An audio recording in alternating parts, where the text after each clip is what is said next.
Ladies and gentlemen, please welcome to the stage Space Foundation CEO, Rear Admiral Tom Zelibor.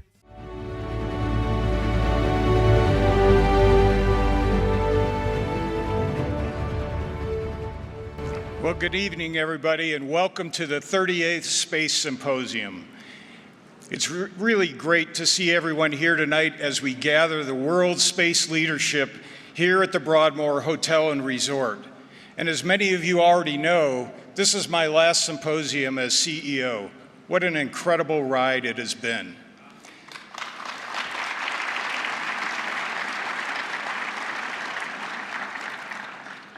Since this is my last opening ceremony as the MC, I was really thinking hard on what my comments should be. With that weighing heavily on my mind, I went to the one advisor I knew would be unhesitant to provide me with unfiltered, sage advice, my wife. So before coming here tonight, I was discussing my dilemma with Anne, and she said to me, "Well, sweetheart, don't try to be too charming, too witty, too intellectual. Just be yourself." I can tell you with that, I felt like I should just sit down right now. But all kidding aside, I want to thank Northrop Grumman for being our tonight's corporate host. And thanks to the Broadmoor CEO, Jack DeMoli, and his incredible staff who support this event every year. Without this time-tested partnership, none of this would happen. So thank you to them.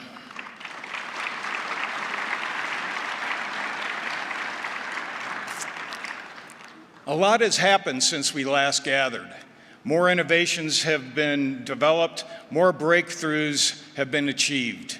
More history has been made, and the demand for more of what the global space ecosystem offers has never been greater than it is today. This week, we will explore those things while focusing on the future of the space industry and how all its stakeholders will shape it. It's through partnerships like the Space Symposium that we all understand each other better, the opportunities we can also share, and the challenges that we can overcome. At Space Foundation, we believe the Space Symposium is no longer a single week in Colorado Springs, but rather a year-round means to inform, educate, and collaborate with the entire global space community. Saying those three words, inform, educate, collaborate, are the perfect segue to introduce you to someone whose career, character, and leadership are the personification of those three traits and much more. She is about to leave a fantastic job as commander of the Air Force Research Lab and also a distinguished military career for a much better job, mine. So ladies and gentlemen, please allow me to introduce my successor as the next CEO of Space Foundation, Heather Pringle.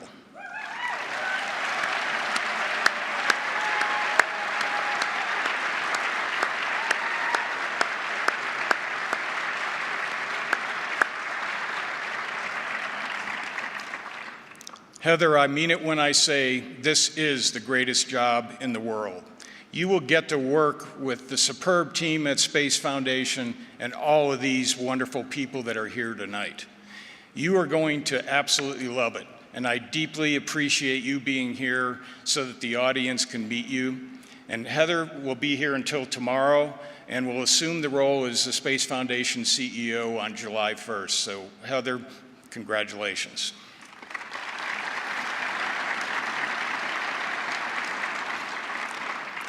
Heather is part of the future of Space Foundation, and as we celebrate our 40th anniversary this year, having her at the helm, sorry for the Navy term, signifies a bold effort to keep assemblies like Symposium moving forward. That, coupled with engaging educators and innovators around the world, will continue to build a vibrant global space ecosystem. As everyone in this room knows, technology can only take you so far. It's our people that are the ultimate game changers. When you put them in the right environment and provide them with the correct leadership and allow them to use their imagination, drive, and skill sets, they can make what was once thought impossible into today's life-changing reality.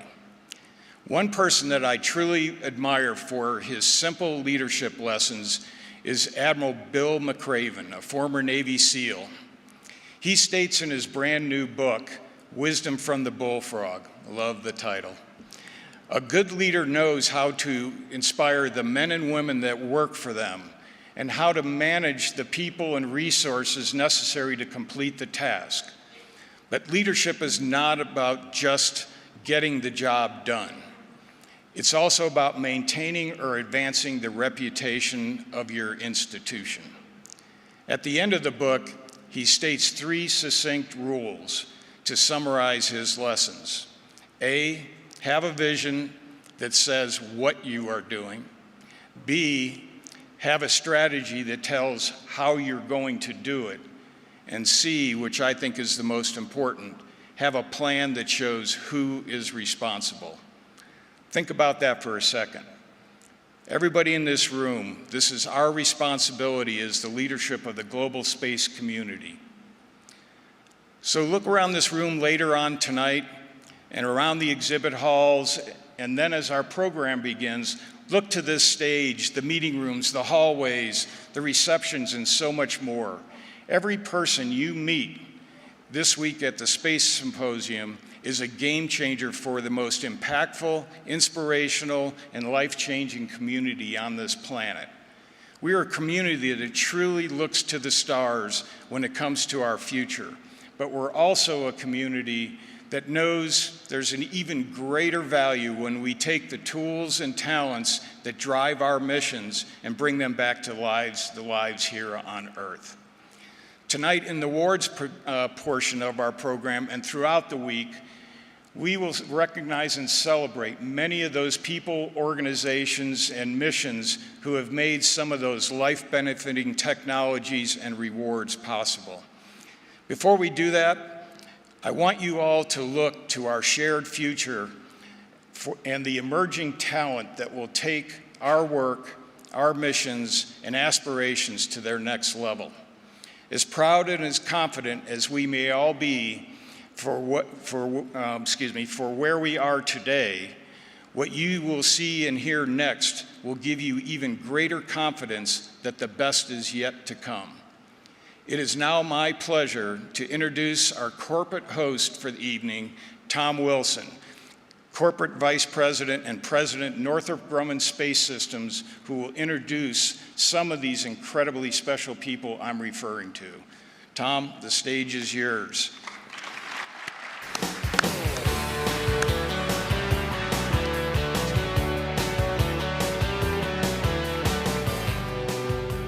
Thank you, Tom. I am honored again to join you tonight at this 38th Space Symposium opening ceremony. But I'm particularly excited to address you today because, unlike last year, I'm not going to stand here and bore you with a speech for the next 10 to 15 minutes. Instead, I'm going to be joined in a few minutes by 4 special guests to talk and help me kick off the Space Symposium. I'm going to cede my time to that next generation of leadership that Tom talked about as they help us chart our way into the future. This week, you're going to hear a lot about our future, of this space and this industry. You hear about the industry's exponential growth, as well as new investments, innovation, and ideas that will support that growth. You also hear about new threats and risks. But at the end of the day, addressing that and none of that would be possible, and none of it would matter without the right people in place to support our missions. And more specifically, without ready and inspired pool of future space leaders. When I stood here last year and addressed this audience, I specifically called out what was keeping me up at night: securing and developing the next generation of space talent. The past few years, we have been challenged as an industry with keeping the pace in developing and inspiring the future space workforce. But I'm very pleased to stand here today and be able to say that together, we are making progress. In the last year alone, we made strides collectively through our support of nonprofit organizations dedicated to this mission, such as Space Foundation and Space Generation Advisory Council. We engaged in cross-industry consortiums and partnerships, including National Space Council's Industry Coalition announced last fall by Vice President Harris, as well as the Space Workforce 2030, which launched right here at Space Symposium last year. I want to thank Steve Isakowitz and the entire Aerospace Corporation team for pushing us through that and for leading this initiative. And if you haven't joined that Space Workforce 2030 pledge as an industry member, I'd encourage you to join us. We really are making a difference. We are headed in the right direction, and we can't take our foot off the gas. From STEM support at the K through 12 level to developing and inspiring students at universities and colleges. And equally as pressing, maintaining our focus on today's rising space leaders and trailblazers. There's still a lot of work to be done. As has been the tradition during opening ceremonies in the past, later this evening we'll recognize and celebrate the best of the best in our industry with the Space Foundation's annual awards. But before we do that, I want us to hear from our future best of the best, voices that represent future honorees of the next 10 to 20 years and beyond. Every organization represented here has a responsibility to foster the future of young space professionals throughout their career. And in a moment, you're going to hear directly from them. I've got Farah Zuberi from Firefly Aerospace, Kate Zimmerman from Hawkeye 360, Victor Vigliotti from U.S. Space Command, and Elisa Harris from Northrop Grumman. But before I welcome them to the stage, here's a short video featuring more new gen faces talking about what excites them about the future of space. Thank you. There's so much that gets me excited about the future of space. There's a goal at the end of the road, but there's so many different avenues to get there. The possibilities that we're able to achieve in the next 5 to 10 years is so exciting. So now we're kind of in this new phase where we're really leaping into a lot of new technology, and it's really exciting to be able to work on that next generation of new space development. There's so much more to explore. It's exciting to be a part of right now. Across the industry, we've been seeing really incredible ideas. A lot of what we do supports increased knowledge of what's out there to really help defend our nation. 3D printing in space, permanently manned moon bases, asteroid mining. I mean, there's an incredible opportunity. It's like living inside of a science fiction novel. It's incredible.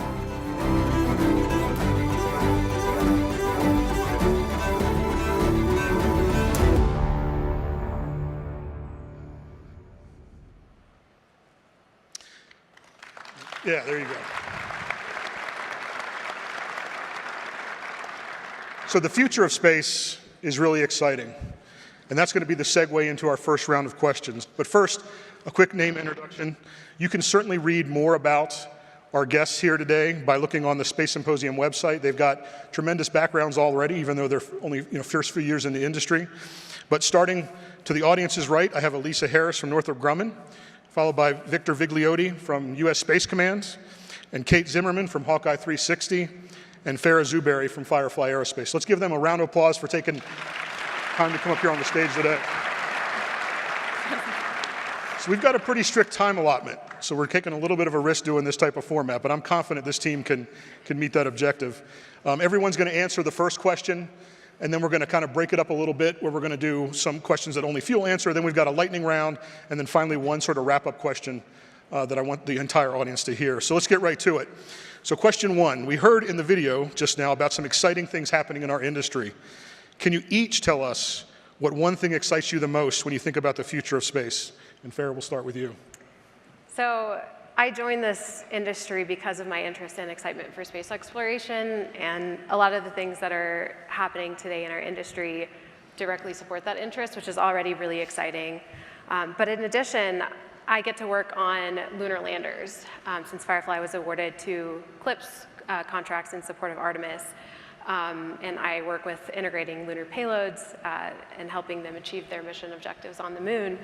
And I think that's incredibly exciting. These types of programs help us make discoveries and provide, demonstrate capabilities for the future of human exploration on the moon.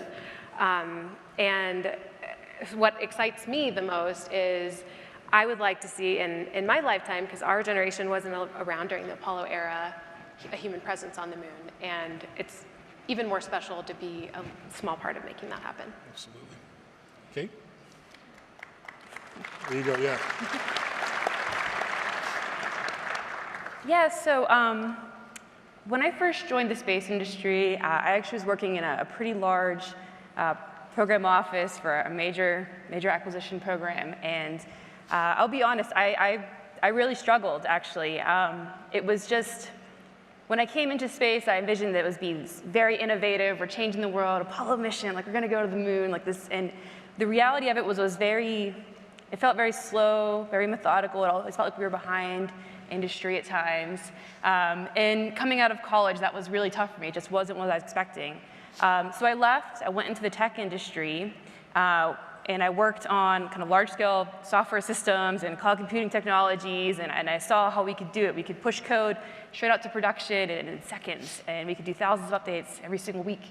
And so I'm really excited for commercial space and where that's taking us, because it feels like all of those best practices that were developed by like the tech industry are flowing back into space and really changing how we are, thinking about these problems, how we're approaching them, and really bringing in kind of the innovative things that we've seen in other industries to space to make what we build get on orbit faster.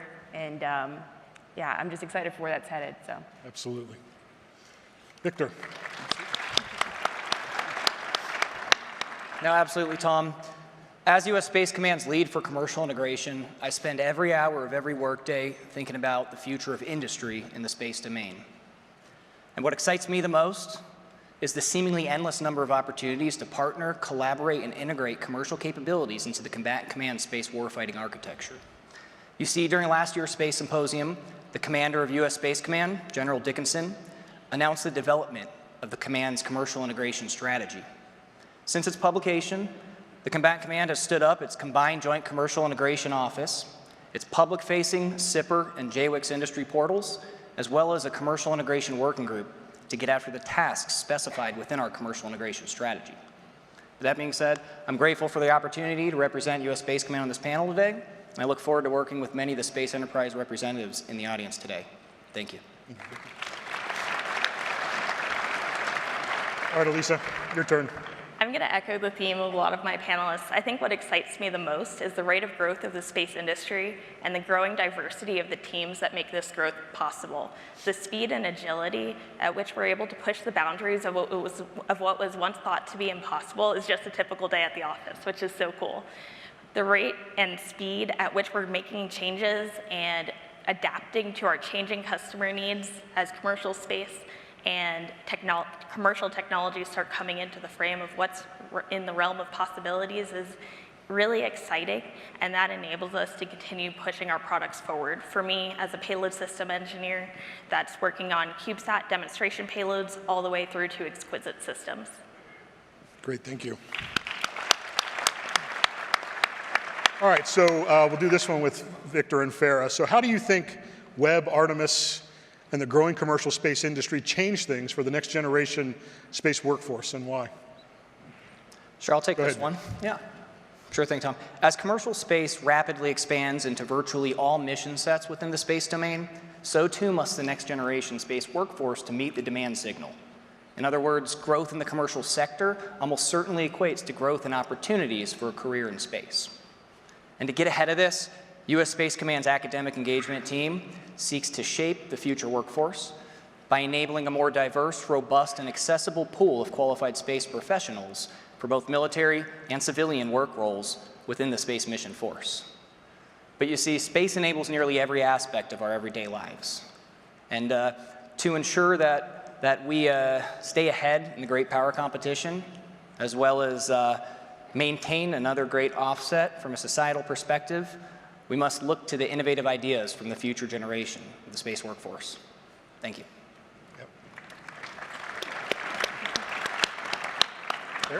So in my experience, when I entered the workforce, there really weren't a lot of opportunities for where to go with my aerospace engineering degree. And It was largely large defense contractors, but if you wanted to go, work on space exploration programs, it was even more limited and really in just a select few locations. These programs like Webb and Artemis,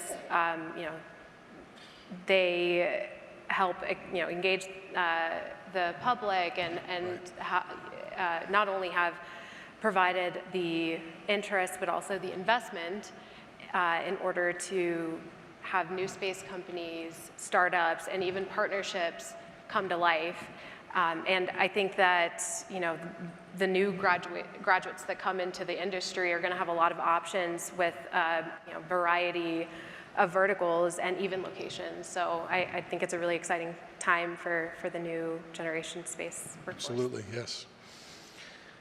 All right, so, yeah.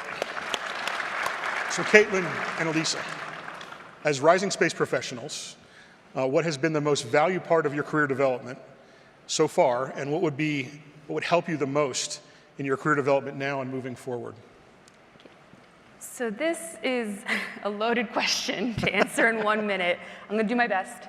Because I think the reality is for different folks, there's different things they're going to find that are very valuable for their careers and the path they choose. So I was trying to think, what is the one theme that I could really kind of pick on for this question here? And I think what I came up with was the most valuable part has been getting comfortable with being uncomfortable. And I think that's how you know you're progressing in your career.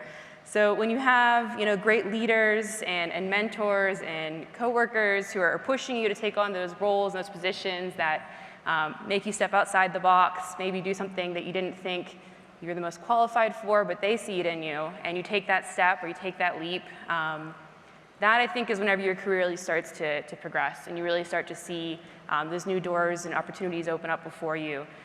So I would say kind of moving forward, I'm always looking for folks who are more than happy to push me out of my comfort zone and into the unknown and take on new challenges. And I will always be uncomfortable with it, but I'm working to get comfortable with that. There you go. Good job. Lisa. Having to narrow it down to one was really hard, but I think I would have to say it was my mentorship with a really technical industry leader who dedicated her time to mentor me for 2 years up to her retirement. She recognized that my generation was taking on critical roles much earlier in our careers than previous generations. She made it her objective to ensure that the decades of lessons learned from the previous generation do not get lost as my generation takes the lead. She recognized that we need to capture all of the historical lessons learned so that decades of work doesn't get lost, and also mesh that with an influx of new ideas from our new technical talent. Moving forward, I think opportunities like attending this conference provide continued learning experiences to understand what's going on in the broader industry, and it also provides us access to senior leaders and the ability to have these conversations and really push the path forward. Absolutely, that's great. Thank you all. Okay, so now we're going to go into the 2-question lightning round, where each of you are going to try to respond with 6 or fewer words. Nobody's going to count. And we're going to start with Lisa and kind of work our way down. So the first question is, what is the biggest challenge you feel our industry faces in retaining and or developing future space talent? Really hard question, 6 words. Excite talent with challenging work. I'd say maintaining innovative environments. I'll clap, so just sure. Hold your applause for a second. Sure, I'd say maintaining innovative environments that provide purpose. The space industry isn't only for PhDs. Diversity and representation in all forms. Absolutely. Okay, now you can clap for those.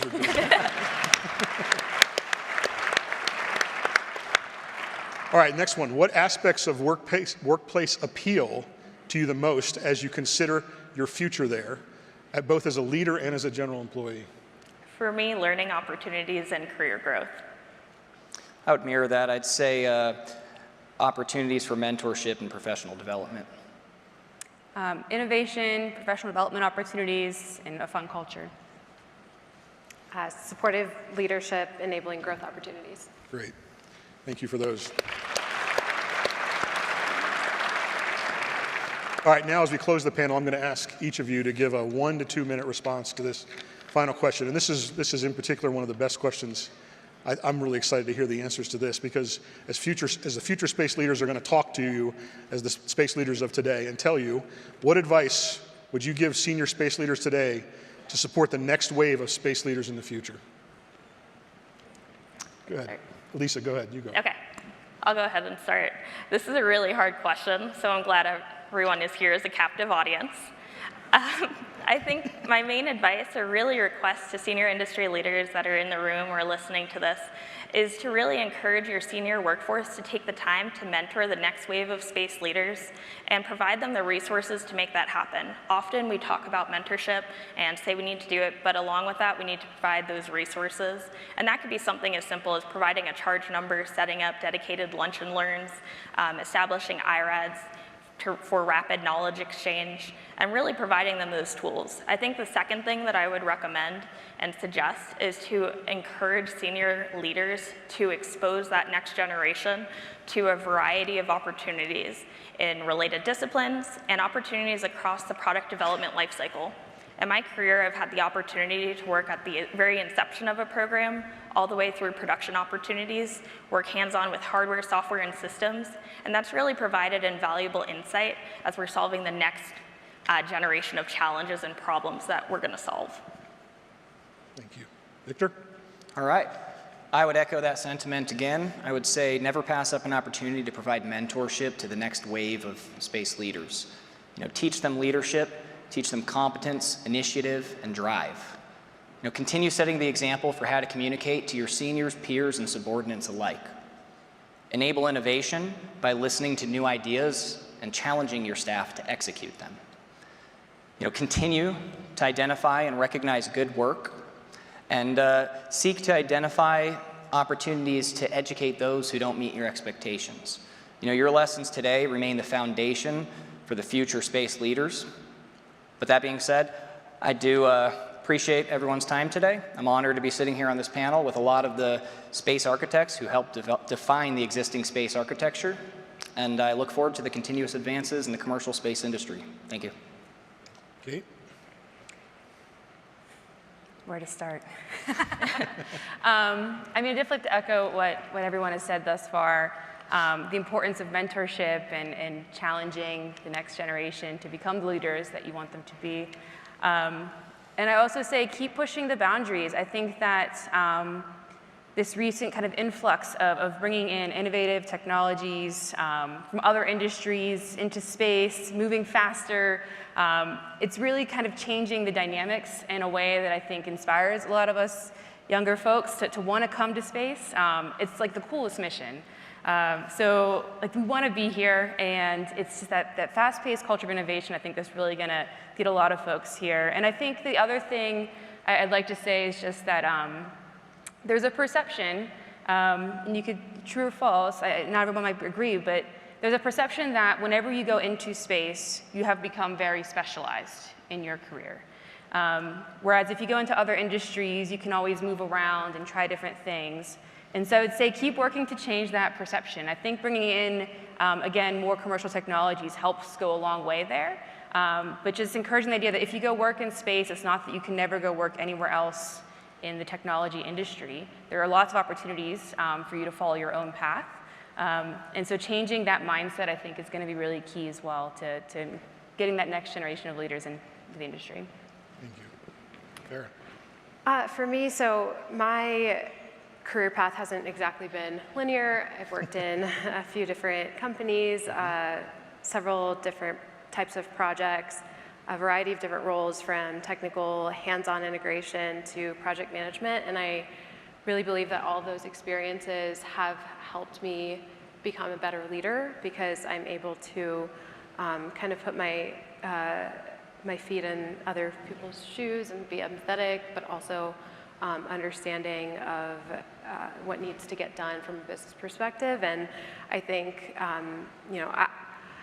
fortunately, those opportunities existed, and I had the personal support to be able to do that kind of rotation for myself.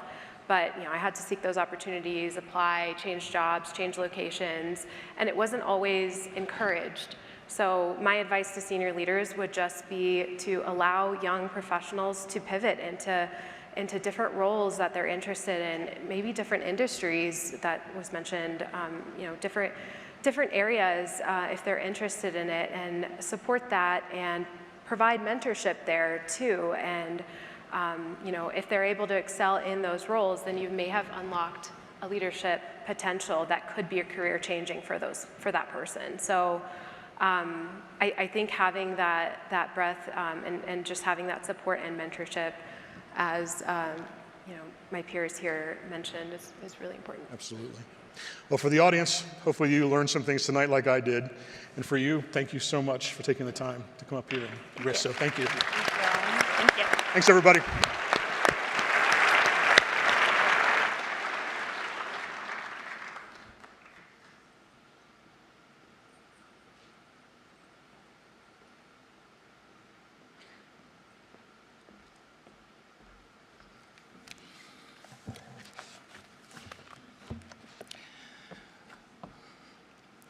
Well, Tom and the New Gen panel, thank you all for kicking off this week's program. We appreciate each of you, and I think I speak for many in this room. We are proud of the work each of you is doing in our community, and we look forward to even greater things to come. So please join me in another round of applause for the Northrop Grumman and opening panel.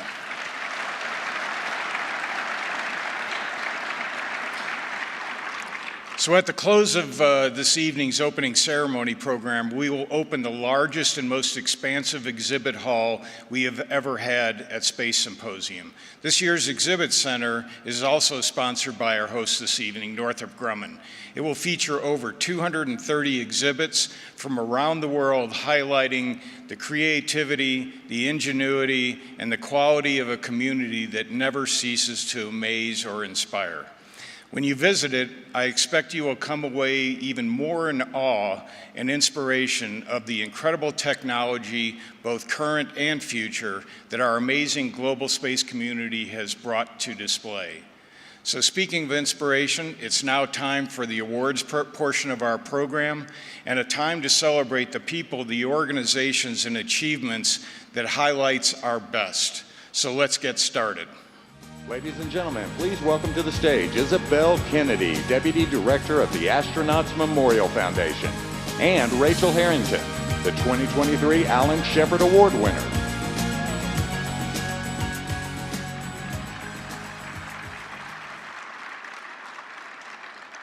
Good evening. Tonight it is my honor to present this year's Alan Shepard Technology and Education Award. Each year, this award is presented jointly by the Space Foundation, the Astronauts Memorial Foundation, and NASA, and recognizes one individual who has made significant contributions to the integration of technology and education. This year, we are very pleased to present this award to Mrs. Rachel Harrington of Holler Middle School in Arlington, Washington. In 2017, Mrs. Harrington created a program in her school district known as Mars Day, an immersive team-building experience where middle school and high school students work together to build a sustainable colony on the Martian surface, complete with life-sized habitats. Through her program, Mrs. Harrington turns her students into fuel, landing, habitat, and robotics specialists, to name a few. Mrs. Harrington utilizes accessible materials and lets the students take charge while their teachers stand back, encouraging them to embrace the challenge and push for mission success on the Red Planet. She represents the very best of what this award stands for, and I have no doubt that her impact will continue to be felt in years to come. To help present this award is our very own AMF board member and daughter of Alan Shepard, who has also flown in space, Mrs. Laura Shepard Churchley. Please join us in congratulating Mrs. Rachel Harrington.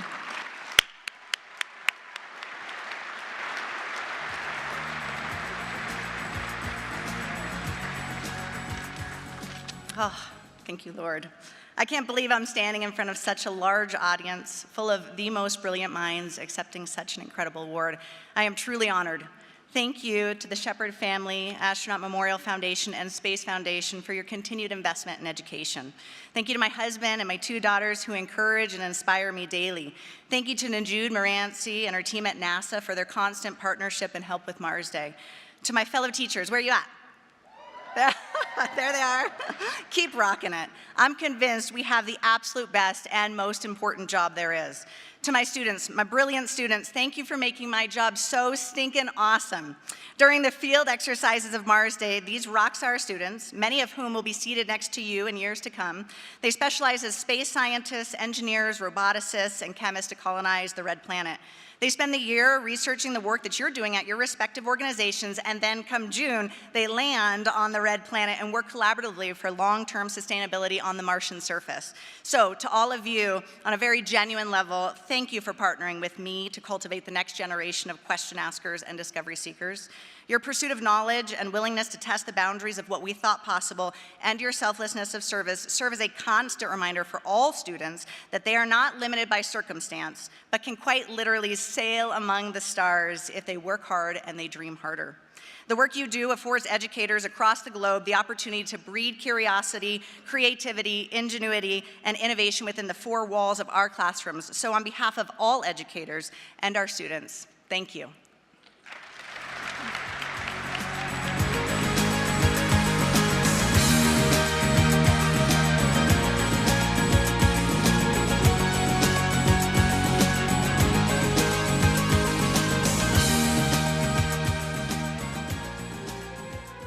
Space Foundation's Space Achievement Award is presented annually to an individual or organization that has demonstrated space achievement, breakthrough space technology, or program or product success that represents critical milestones in the evolution of space exploration and development.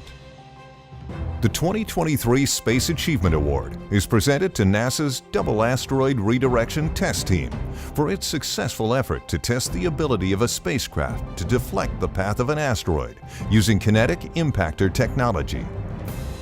NASA's DART spacecraft launched from Vandenberg Space Force Base aboard a SpaceX Falcon 9 rocket in November 2021. After a 9-month transit, DART approached the target asteroid Dimorphos, a minor planet moon orbiting the larger asteroid Didymos. In late September 2022, as viewers watched live on NASA TV, the spacecraft impacted Dimorphos, blasting a 10,000-kilometer trail of dust and debris into space. Following impact, the orbital speed of Dimorphos dropped slightly, which reduced the speed of its orbit around Didymos. Space Foundation is proud to recognize the extraordinary efforts of NASA's Double Asteroid Redirection Test Team, recipient of the 2023 Space Achievement Award.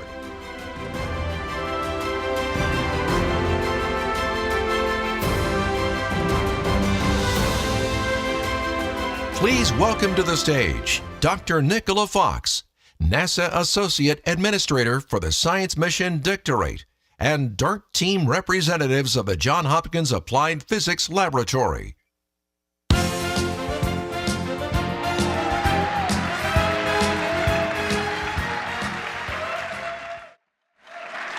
Thank you so much. You can probably tell from my voice I'm a bit under the weather, but I was not going to miss this opportunity to join with the DART team to celebrate this amazing achievement.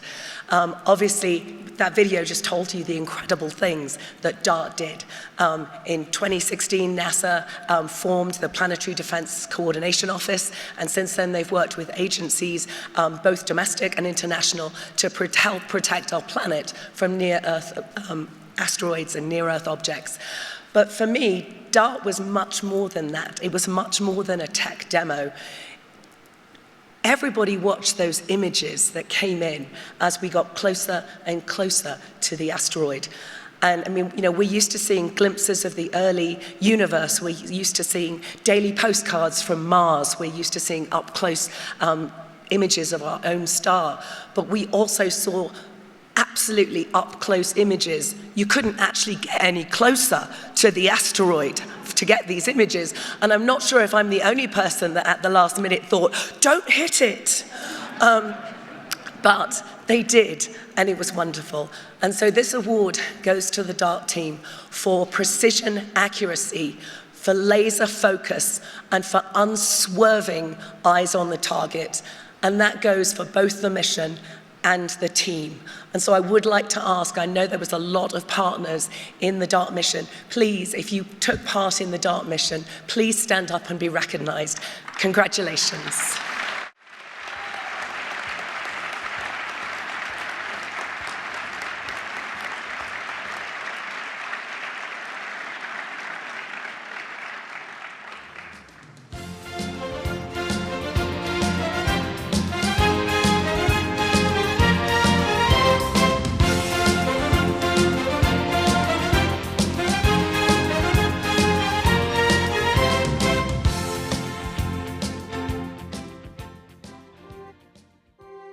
The Douglas S. Morrow Public Outreach Award honors an organization or individual who has made significant contributions to the public awareness and understanding about space programs.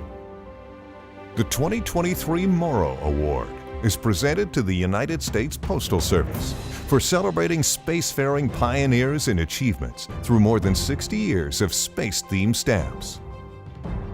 Beginning with stamps featuring rockets in the 1940s, the U.S. Postal Service has created stamps that feature milestones in space exploration, astronomy, and Earth and space science.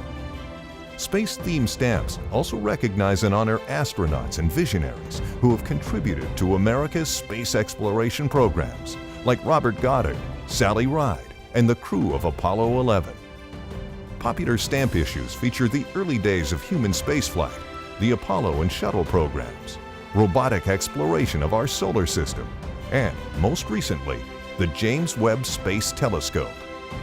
Space Foundation is proud to recognize and honor the United States Postal Service, this year's recipient of the Douglas S. Morrow Public Outreach Award.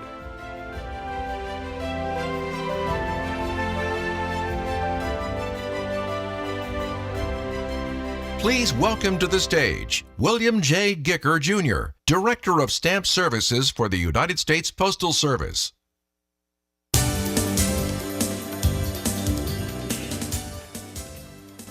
Thank you. On behalf of the Postmaster General and the 650,000 men and women of the United States Postal Service, it is my honor to accept this beautiful and prestigious award. The Postal Service, as you've seen, has a long and distinguished tradition of honoring our achievements in space and those involved in those achievements.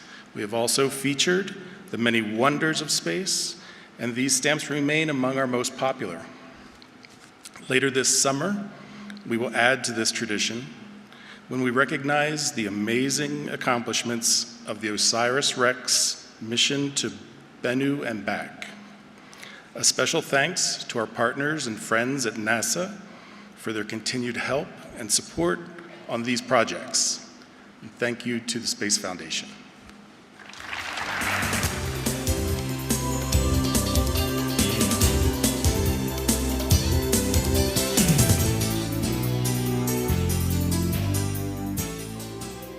The John L. Jack Swigert Jr. Award for Space Exploration was established by Space Foundation to honor the Colorado native by recognizing extraordinary contributions to the mission of understanding space through exploration. Space Foundation is proud to name NASA and the James Webb Space Telescope program team as the 2023 recipient of the John L. Jack Swigert Jr. Award. Launched on Christmas Day in 2021, the James Webb Space Telescope, the world's premier space science observatory, reached the L2 Lagrange point in late January 2022. During transit to L2, the Webb team successfully completed an intricate series of deployments to unfold the observatory into its final configuration. The team then precisely aligned Webb's mirrors, set up and tested its instruments, and officially began the telescope's mission to explore the infrared universe. With its optics performance nearly doubling mission requirements, Webb is discovering some of the earliest galaxies ever observed, imaging the formation of distant stars, and delivering detailed views of planetary atmospheres outside of our solar system. Congratulations to NASA and the James Webb Space Telescope program team, recipients of the 2023 John L. Jack Swigert Jr. Award. Please welcome to the stage Pam Melroy, Deputy Administrator of NASA, members of the NASA Web team, and the leadership of the European Space Agency and Canadian Space Agency.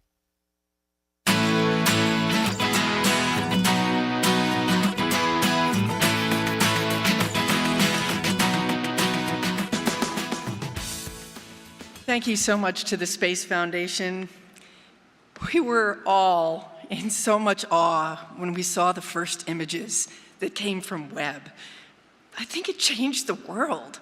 It was incredible to realize that we had the capacity to look back in time to just nearly the very beginning. And the telescope continues to exceed all of those exciting expectations. Webb's not only transforming what we know about the universe, but it's also engaging the public in a way that I don't think I've ever seen before. It's galvanized interest in science and demonstrated that deep value of government investment in understanding the universe that we live in through science. And we can only do this kind of special science from space. So the long-term value of that will be more funded science and more people committed to doing it, to continue to transform science as we know it. This was truly a team effort of more than 20,000 people worldwide. So if everyone in the audience who's a part of the Webb team could please stand, we'd like for all of you to join us in this recognition. This is your award.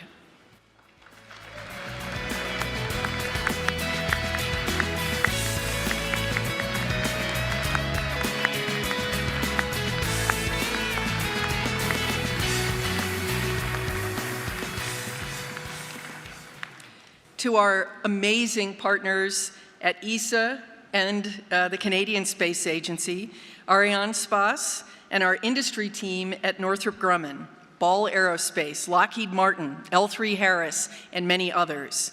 The Goddard team that guided this global treasure through development. We can't thank you enough. And there were other NASA centers involved as well. All of you have truly changed the world. Webb is discovering some of the earliest galaxies ever observed, peering through dusty clouds to see stars forming, and delivering a more detailed view of the atmospheres of planets outside our solar system than ever before, and also capturing views of planets within our solar system, including the clearest look at Neptune's rings in decades. Thousands of astronomers are working worldwide for time on Webb, promising an incredible future of discovery. This is the kind of transformative mission that we can point to with pride when people ask, why do we explore? On behalf of NASA and the entire Webb team, thank you so much for this award.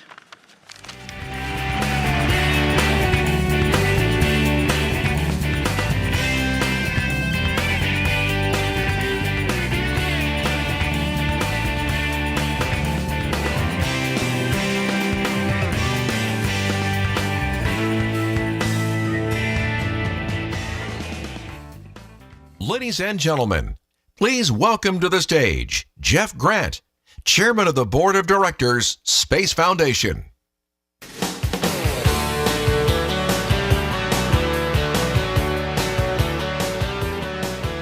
Oh my. It's great to see everybody back in Colorado Springs. It's just a terrific start to the symposium this year, and I look forward to meeting with many of you through the week. I also want to extend my congratulations to this year's awardees for just another impressive year of accomplishments, or a career of accomplishments. As awardees, each of you have written new chapters in the larger space story that we, a global space community, are writing, representing industry, government, researchers, innovators, astronomers, artists, and so many more careers. You represent the diversity of people and the talent that Tom Zelibor earlier said is the most impactful, inspirational, and life-changing community on the planet. Thank you for all that you've done, all you awardees. For as different as you are in today's time and in previous years, you all have a single commonality. You've met the challenges confronted you in your career and your life. All of you had more than your share of detractors, people who underestimated the innovative approaches that you offered. All of you have had the courage, the voice, the purpose, and the intent to do something new, perhaps even unimagined.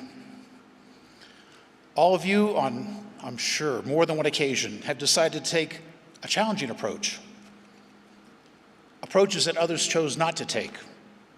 As Robert Frost said, you've taken the road less traveled. You are transformational, and there's a single word, that is a single word that can easily describe the person that we honor tonight with the Space Foundation's most prestigious award, the General James E. Hill Lifetime Space Achievement. As a leader in government and industry, national security, space science, engineering, entrepreneurship, computer science, international diplomacy, and research. I could go on, but this individual's contributions to space were and still are transformational. He has shared with all of us in the global space community a career and life of impact and consequence. And I can say this personally because I've worked with him for many years and worked for him in some of those capacities. The person I'm speaking of is Dan Goldin, and this is his story.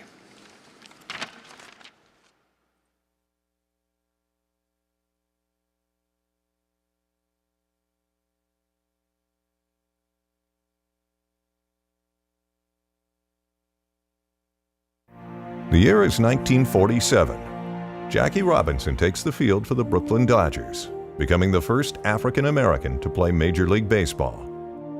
Howard Hughes conducts the first and only flight of the Spruce Goose, the largest airplane ever built. Chuck Yeager, a United States Air Force captain and World War II veteran, becomes the first person to break the sound barrier. And a young boy in New York City named Dan Goldin discovers what would soon become his lifelong passion.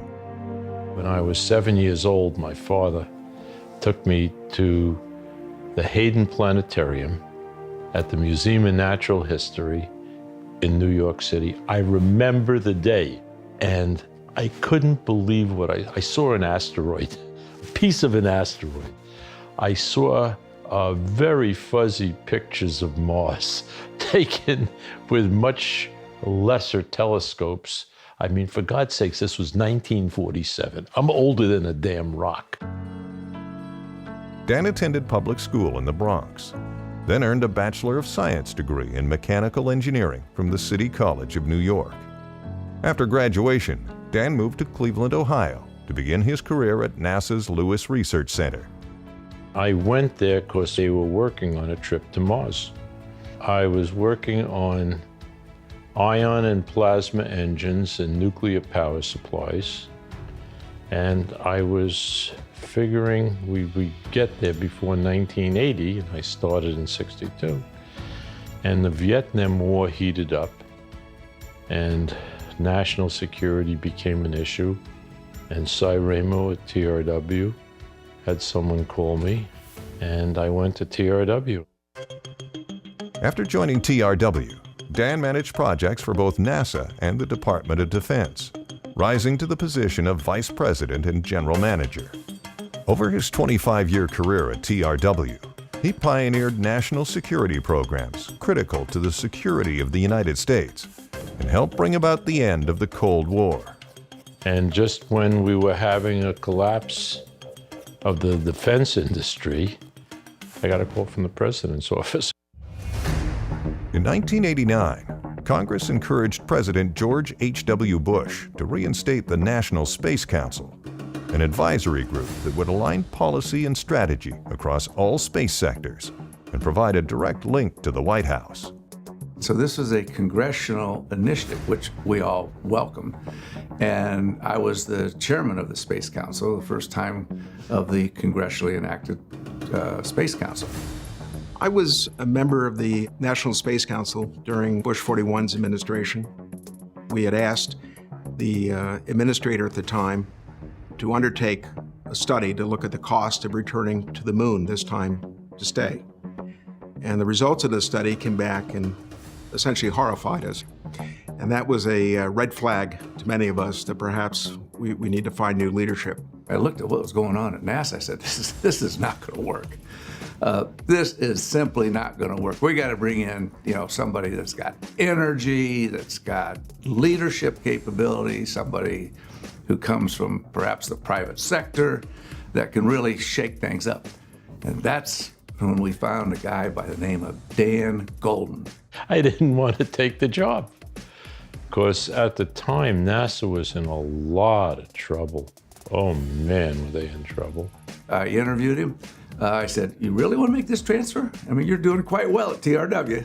It's a big position. We're not going to be able to pay you as much, but it's something that's good for the country. I think you'll enjoy it. I think you'll do a good job. He says, yes, sir. He says, I'm ready to, salute and carry on and do the best I possibly can. I first met Dan Goldin when I was in the United States Senate, and I was chairing the Space and Science Subcommittee, which had responsibility for NASA on the authorizing side. And when there was a big appointment there that required Senate approval, it went through my subcommittee. So the Bush-Quayle administration had run off the previous administrator, and they appointed this new person that came to meet me, Dan Goldin, and I'd never heard of him, didn't know him. But the more I talked with him, the more impressed I was with him. He was the kind of person that said, if this is what you want, and this is what our goal is, I know how to get there. Goldin arrived at NASA at a time when many outside observers viewed the agency as a bloated bureaucracy. I think where the bureaucracy part came in was, with Congress, with the administration, where they felt that it was just an enormous workforce. What are they doing? And the key focus through much of this was on the workforce at Kennedy Space Center, Johnson Space Center, human spaceflight, Marshall, et cetera. And that there was a strong feeling that it had grown too large and was unwieldy. In an era of constrained federal budgets, Goldin reduced NASA's workforce without any forced layoffs. He also pioneered the faster, better, cheaper approach to cut costs in new science projects while still delivering timely results. Dan, having come from the business side, had a pretty good grasp on how some things could be saved by getting people who were already in the private sector. If NASA could buy cheaper, significantly cheaper, and get high quality by buying it from the outside, that can make the whole process be faster, cheaper, better. Dan had to grapple with how do you do this with all these different constituencies, and partly what NASA did under his leadership was have the private sector take over some of these functions. Very controversial. Goldin's aggressive management reforms resulted in a $40 billion reduction from prior budget plans, while rebalancing NASA programs and providing renewed emphasis on aeronautics research, science, robotic exploration of the solar system, and a revitalized Earth observation program. He had a vision for NASA. He had a vision for space exploration. He knew we needed innovation. He knew we needed science. He knew we needed technology. He knew all these things, but most importantly, from his private sector experience, he knew how to accomplish these things, how to get things done. Among the many challenges facing the new administrator were increasing budgetary pressures and a lack of progress on the Space Station Freedom Program. The taxpayer had expended $8 or $9 billion on a space station design that had shown very little results. When Dan arrived, they hadn't yet built a single pound of hardware for the space station. And he initiated a redesign when he arrived. Boris Yeltsin and Bill Clinton asked me and Viktor Stepanovich Chernomyrdin, who was the premier or prime minister of Russia, to head up a binational commission that would take charge of everything U.S.-Russia related. And the Clinton administration and Vice President Gore really wanted some opportunity. Russia was obviously changing and changing dramatically. It has an enormous nuclear arsenal. There were so many things we did not know about Russia and how to best cooperate. When this new relationship began, Dan came up with the idea of exploring whether or not the U.S. and Russia could, in this new era, cooperate productively to do a space station together. I think it was particularly important when it came to the space station and many of the earlier era periods in its development, because he not only had to sell the ideas of the space station itself, he had to sell the idea that doing it with the Russians made any sense. So it took a great effort by Dan to engage with his counterpart, Yuri Koptev.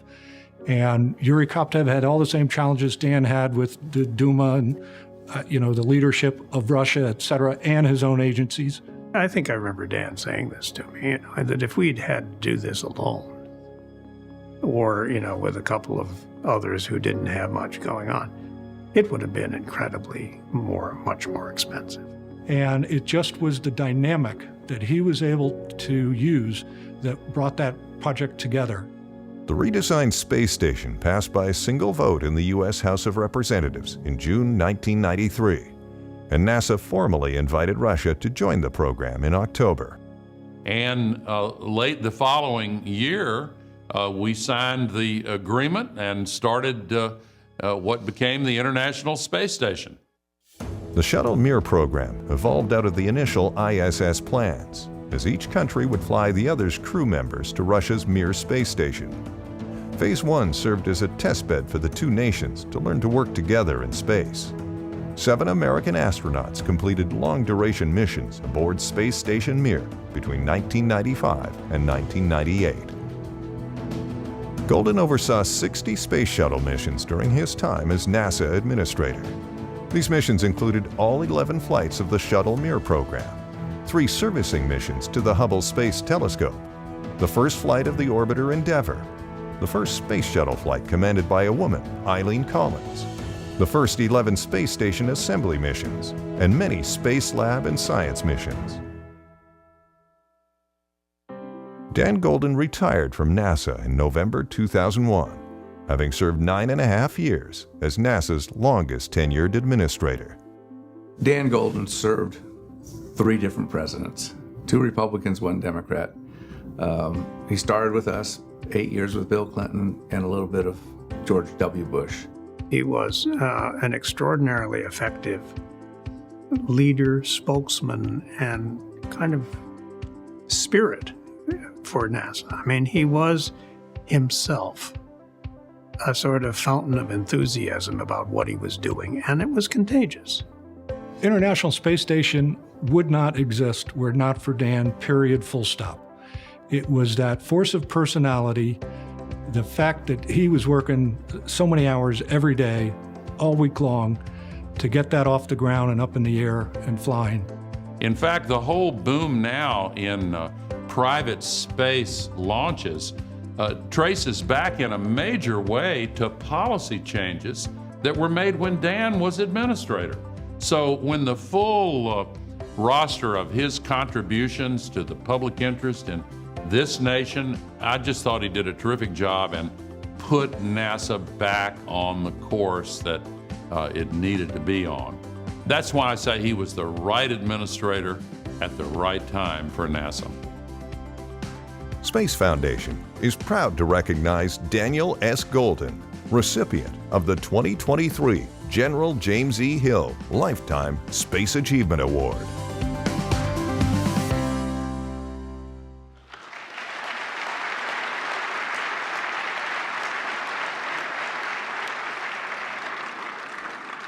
Ladies and gentlemen, it is now my pleasure, on behalf of the Board of Directors, the Space Foundation, the entire team here, to ask Dan to join us.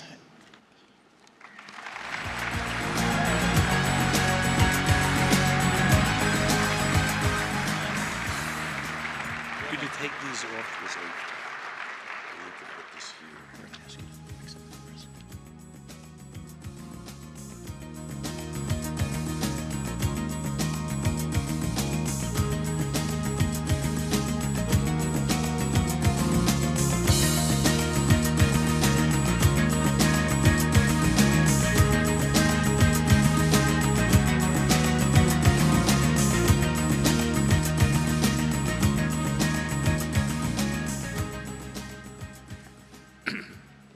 Normally I speak extemporaneously, but I was told you got 10 minutes and I didn't want to start weeping, so I'm going to read the speech. Hello friends, good evening. I'd like to offer a very sincere thank you to the Space Foundation for the General James E. Hill Lifetime Achievement Award, and most importantly for their generosity and kindness in preparing me for this event. The people sitting in this room, you all are my lifelong community. 60 years ago, almost to the day, I presented my earliest work at the AIAA's first electric propulsion conference at the Broadmoor. 60 years ago, I stood here talking about the necessity for electric propulsion. And after what seems like no time at all, here I am, an 82-year-old old man. I don't believe it. So first, if you would indulge me for a few minutes, I'd like to thank the immense giants who have impacted my life and helped me achieve things I never thought possible, most of whom are watching down from the stars.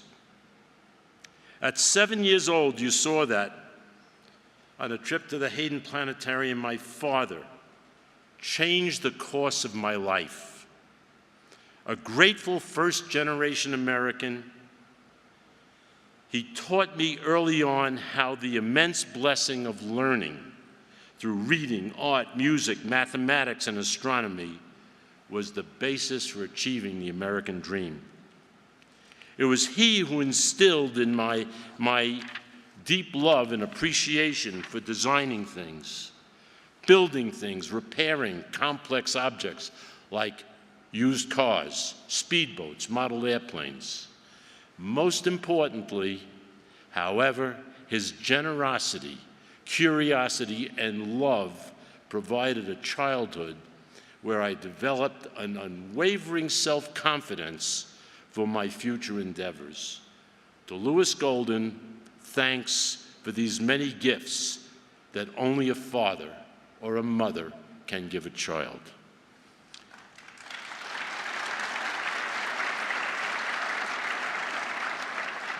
With the love of education instilled in my father, I dove into the world of science and science fiction greats.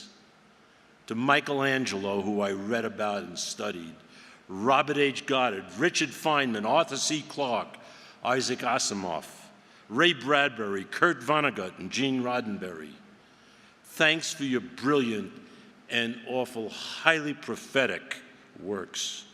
And most thanks, special thanks, to Arthur C. Clarke and Ray Bradbury for your enduring friendship with me when you lived on this planet, and the long talks that helped shape my dreams.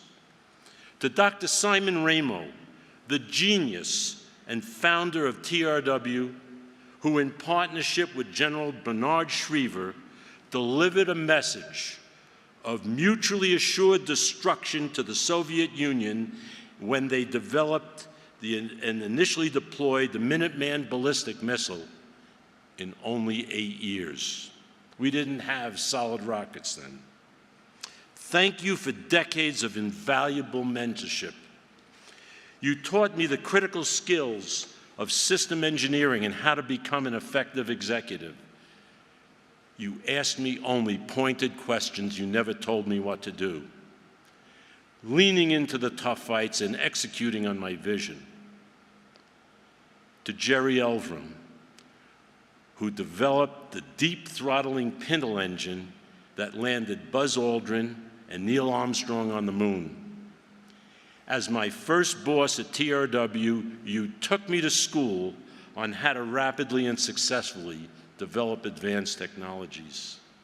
I still have the joy of exploring technology subjects with Jerry, who's 96, and me at 82.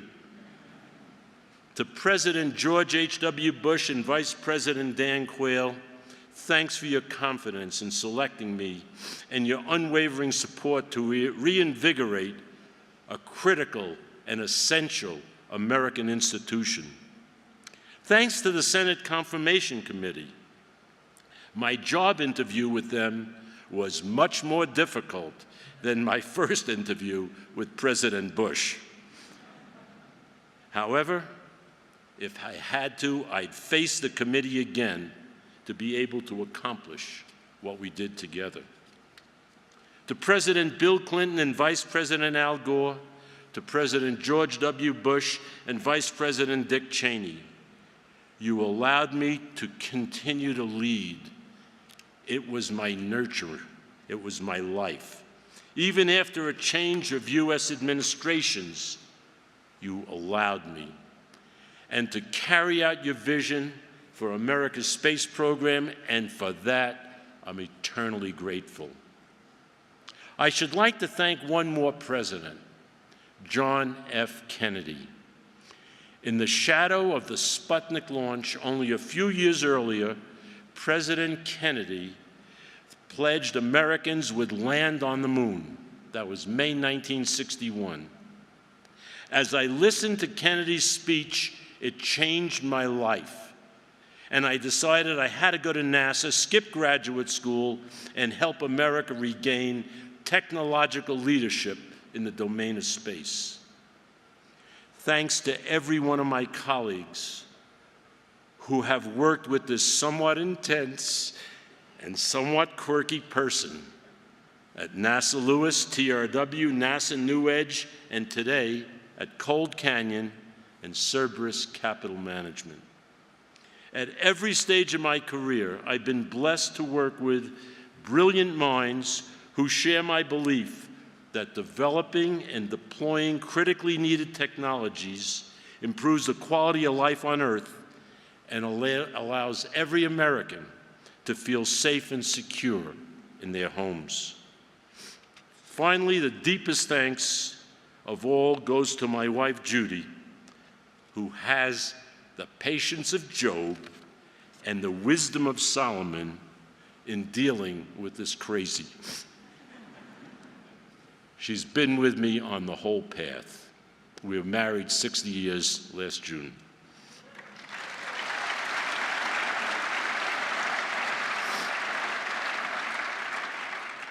At this moment, I have the privilege of addressing the very best of the space industry and to offer the following thoughts for your consideration.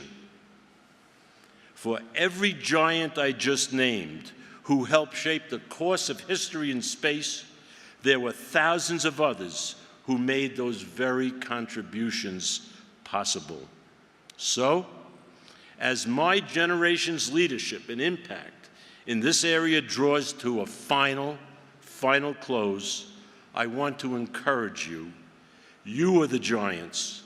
Right here in this room, you are the giants, and the thousands behind the giants of this era. Right here, right now. And how you handle yourselves in the next 5 years will define the next 50. For the country, and by extension with our friends and allies across this very small planet, no guarantee of success. It must be earned. Democracy is earned every single day. How's that for a responsibility on your shoulders? I know you could bear it. I know because I've worked with many in the room, from government, whether policymakers or uniformed military, and many of you from industry and the investment world. I know firsthand you have the brilliance and the courage to face those who seek to thwart U.S. leadership. But it is going to take an all-out collaborative effort sustained over many administrations and across this planet. Are we ready for that? I deeply believe so. However, we should elevate some characteristics about how we work together, attributes that we uphold, but that may perhaps not be as prevalent as they once were. That is, we need to embrace a shared national vision beyond election cycles. We need to share information better between public and private spheres. We need to share credit and burdens with no hesitation. As I say sometimes, we must defend the nation, not our turf. Let me end by telling you what I mean by a shared vision of success. Michelangelo is one of my guiding stars. He was also a great scientist and artist. When asked, "How do you carve these beautiful sculptures?" he said, "I see the angel in a marble and I carve until I set it free." Note, it is not one person carving the angel, but a nation led by people in this room committed to do something worthy with their life's work. I see America challenged by an adversary. I've seen America challenged by an adversary seeking to spread communism globally. We prevailed, and I'm proud to be part of that effort. We are being challenged again. In truth, all of us here share a love for space, a domain we want to use together with our partners around the world to advance human achievement, human dignity, and human flourishing. Such a vision is what Kennedy, in his speech to Congress in 1961, referred to as a heavy burden, for which we must be prepared to do the work to make it successful. We will be successful because America is at its best when we face our toughest challenges and carry any burden as one. And I will be right there with you in the arena for quite a while longer. I ain't giving up. Thank you again to the Space Foundation for the General James E. Hill Award, for the honor of being with you today, and God bless America.